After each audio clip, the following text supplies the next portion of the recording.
എല്ലാവർക്കും ഇൻസ്പയർഡ് സോഴ്സിന്റെ മറ്റൊരു വീഡിയോയിലേക്ക് സ്വാഗതം. കുട്ടികൾ പലപ്പോഴും ആഗ്രഹിക്കുന്ന ഒരു കാര്യമാണ് അറ്റാച്ച്മെന്റ് എന്ന് പറയുന്ന ഒരു കാര്യം എന്ന് പറയുന്നത്. കുട്ടികൾ വളരെ അറ്റാച്ച്ഡ് ആയിരിക്കും.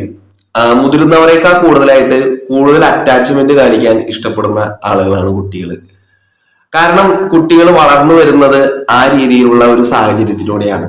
ഒരു കുട്ടിയുടെ ലോകം എന്ന് പറയുന്നത് അമ്മ, അച്ഛൻ, അതോടൊപ്പം തന്നെ ഗ്രാൻഡ് പാരൻസ്, നെയ്ബേഴ്സ്, സ്കൂളിലേക്ക് വരുമ്പോൾ അവന്റെ കൂട്ടുകാർ അല്ലെങ്കിൽ അവളുടെ കൂട്ടുകാരികള്, അങ്ങനെയുള്ള ഒരു ലോകമാണ് കുട്ടികൾ വളർന്നു വരുന്നത്.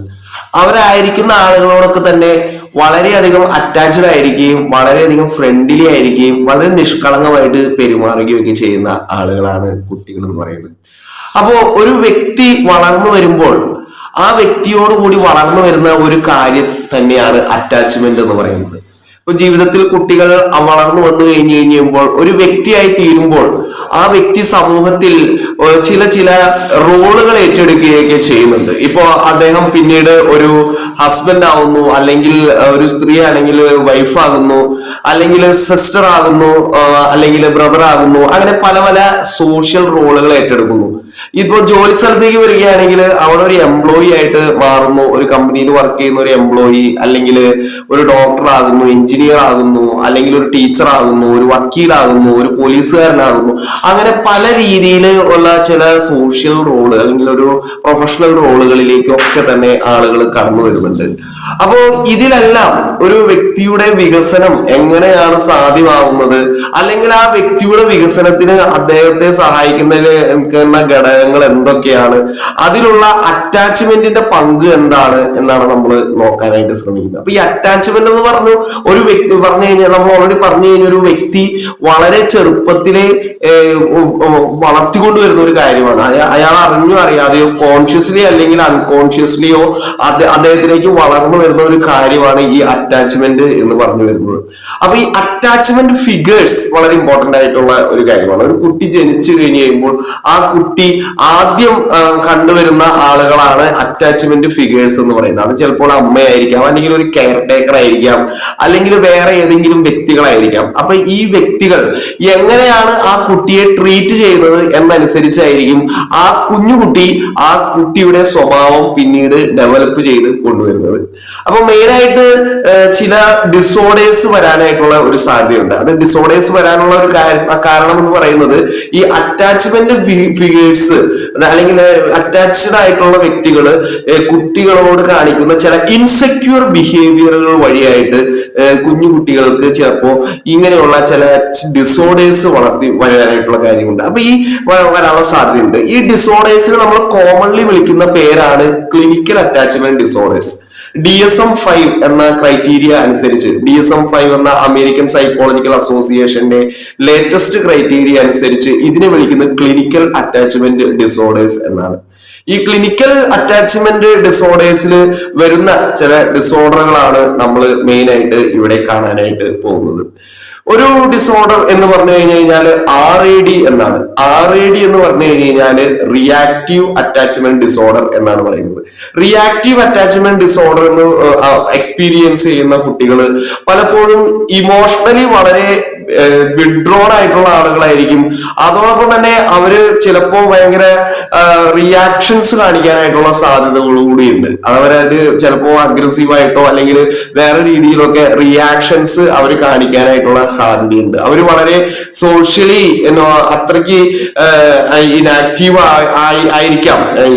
ആയിരിക്കാം എന്ന് മാത്രമല്ല, മറ്റ് വ്യക്തികളോട് അല്ലെങ്കിൽ ഈവൻ അറ്റാച്ച്മെന്റ് ഫിഗേഴ്സിനോട് തന്നെ ചില റിയാക്ഷൻസ്, റെബല്യസ് ആയിട്ടുള്ള ചില ആക്ഷൻസ്, ഏജ് ഇൻഅപ്രോപ്രിയേറ്റ് ആയിട്ടുള്ള ചില ആക്ഷൻസ് കാണിക്കുകയും മറ്റ് കാര്യങ്ങളിൽ ഒന്നും ഇൻട്രസ്റ്റ് കാണിക്കാതിരിക്കുകയും ഒക്കെ ചെയ്യുന്ന ഒരു അവസ്ഥയാണ് റിയാക്റ്റീവ് അറ്റാച്ച്മെന്റ് ഡിസോർഡർ എന്ന് പറയുന്നത്.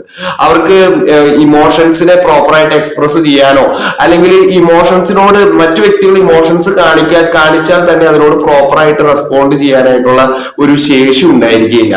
കാരണം ഒരു ഇൻസെക്യൂർ അറ്റാച്ച്മെന്റ് സ്റ്റൈൽ വഴി ഡെവലപ്പ് ചെയ്ത ഒരു അറ്റാച്ച്മെന്റ് ഡിസോർഡർ ആണ് ഈ റിയാക്റ്റീവ് അറ്റാച്ച്മെന്റ് ഡിസോർഡർ. അതോടൊപ്പം തന്നെ വരുന്ന വേറൊരു അറ്റാച്ച്മെന്റ് ഡിസോർഡർ തന്നെയാണ്, പേരാണ് DSCD.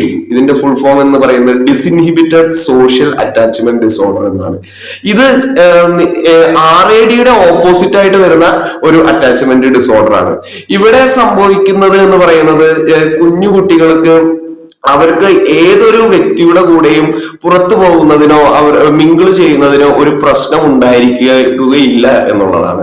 ഏത് വ്യക്തികളുമായിട്ട് കംഫർട്ട് ആവാനും അവരോട് കൂടെ പുറത്തു പോകാനും അവരോട് ഇടപഴകാനും ഒക്കെയുള്ള ഒരു കാര്യം ഉണ്ടായിരിക്കും. അവർക്ക് അറ്റാച്ച്ഡ് അല്ലാത്ത വ്യക്തികളോട് പോലും അവർ അറ്റാച്ച്ഡ് ആയ പോലെ തന്നെ ബിഹേവ് ചെയ്യുന്ന ഒരു സിറ്റുവേഷനെയാണ് ഡിസിൻഹിബിറ്റഡ് സോഷ്യൽ അറ്റാച്ച്മെന്റ് ഡിസോർഡർ എന്ന് പറയുന്നത്. അപ്പോൾ ഇതിനും ഒരു പ്രശ്നമാണ്. കാരണം അവർക്ക് അറിയാത്ത വ്യക്തികളുടെ കൂടെ അവർ പോകുമ്പോൾ അത് വേറെ ഡേഞ്ചറുകളിലേക്ക് ചെന്നെത്താനായിട്ടുള്ള ഒരു സാധ്യതകൾ കൂടി ഉണ്ട്. അപ്പോൾ അറ്റാച്ച്മെന്റ് ഫിഗേഴ്സിനെ തിരിച്ചറിയുക എന്നുള്ളത് കൂടെ വളരെ ഇമ്പോർട്ടന്റ് ആയിട്ടുള്ള ഒരു കാര്യമാണ്. പിന്നീട് വരുന്ന ചില കാര്യങ്ങളാണ് പേഴ്സണാലിറ്റി ഡിസോർഡേഴ്സ്. അത് മുതിർന്നു വരുമ്പോഴാണ് ആളുകൾ ചിലപ്പോ ഈ പ്രോപ്പർ ആയിട്ടുള്ള അറ്റാച്ച്മെന്റും കാര്യങ്ങളൊക്കെ നടക്കാത്തത് കൊണ്ട് പേഴ്സണാലിറ്റി ഡിസോർഡേഴ്സ്, മെയിൻ ആയിട്ട് ഡിപ്പെൻഡന്റ് പേഴ്സണാലിറ്റി ഡിസോർഡർ എന്ന് പറയുന്ന ഒരു ഡിസോർഡർ വളർത്തിക്കൊണ്ടുവരാനായിട്ടുള്ള ഒരു സാധ്യത കൂടുതലാണ്. ഡിപ്പെൻഡന്റ് പേഴ്സണാലിറ്റി ഡിസോർഡറിൽ ഒരു വ്യക്തിക്ക് പലപ്പോഴും അദ്ദേഹത്തിന് സ്വയം കാര്യങ്ങൾ തീരുമാനിച്ച് ചെയ്യാൻ പറ്റാതെ എപ്പോഴും മറ്റുള്ളവരെ ഡിപ്പെൻഡ് ചെയ്യുകയും അവരുടെ ഒപ്പീനിയൻസ് ചോദിക്കുകയും എപ്പോഴും അവരെ മാത്രം സൈഡ് ചാരി അവരോട് ചേർന്ന് നിന്നുകൊണ്ട് മാത്രം കാര്യങ്ങൾ ചെയ്യുന്ന ഒരവസ്ഥ, ഒരിക്കലും ഇൻഡിപെൻഡന്റ് ആയിട്ട് ഡിസിഷൻസ് എടുക്കുകയോ കാര്യങ്ങൾ ചെയ്യാൻ പറ്റുകയോ ചെയ്യാത്ത ഒരവസ്ഥ, എപ്പോഴും സോഷ്യലായിട്ട് അല്ലെങ്കിൽ ഒരു ഗ്രൂപ്പിനോട് ചേർന്ന് മാത്രം പോകേണ്ടി വരുന്ന ഒരു സിറ്റുവേഷനെയാണ് നമ്മൾ ഡിപ്പെൻഡന്റ് പേഴ്സണാലിറ്റി ഡിസോർഡർ എന്ന് പറയുന്നത്. അപ്പൊ ഇതൊക്കെ ചില അറ്റാച്ച്മെന്റ് സ്റ്റൈലുകൾ അല്ലെങ്കിൽ അറ്റാച്ച്മെന്റ് പ്രോപ്പർ ആയിട്ട് നടക്കാത്തത് കൊണ്ട് ആളുകളിൽ വരുന്ന ചില ഡിസോർഡേഴ്സ് ആയിട്ട് നമുക്ക് കാണാനായിട്ട് സാധിക്കും. ഇപ്പൊ ഏർലി സ്റ്റേജസ്, അതായത് എറിക് റിക്സൺ എന്ന് പറയുന്ന സൈക്കോളജിസ്റ്റ് ഒരു സൈക്കോ സോഷ്യൽ സ്റ്റേജസ് ഓഫ് ഡെവലപ്മെന്റിൽ വളരെ ഇമ്പോർട്ടന്റ് ആയിട്ടുള്ള ഒരു സ്റ്റേജ് ആണ്. ആ ഒരു ഫസ്റ്റ് സ്റ്റേജ് ആണ് ഈ അറ്റാച്ച്മെന്റ് സ്റ്റേജിൽ വരുന്നത്. ഈ അറ്റാച്ച്മെന്റ് സ്റ്റേജിൽ വളരെയധികം അറ്റാച്ച്മെന്റ് കുട്ടികൾക്ക് ഒരു പ്രോപ്പർ ആയിട്ടുള്ള ഒരു അറ്റാച്ച്മെന്റ് കിട്ടേണ്ടതായിട്ടുണ്ട്. അത് കിട്ടാതെ വരുമ്പോൾ അവർ ചിലപ്പോൾ ചില രീതിയിലുള്ള പേഴ്സണാലിറ്റി പ്രോബ്ലംസ് ഫ്യൂച്ചറിൽ ഡെവലപ്പ് ചെയ്യാനും അത് അവരുടെ സോഷ്യൽ റോൾസിനെ ബാധിക്കാനായിട്ടുള്ള സാധ്യതയുണ്ട്.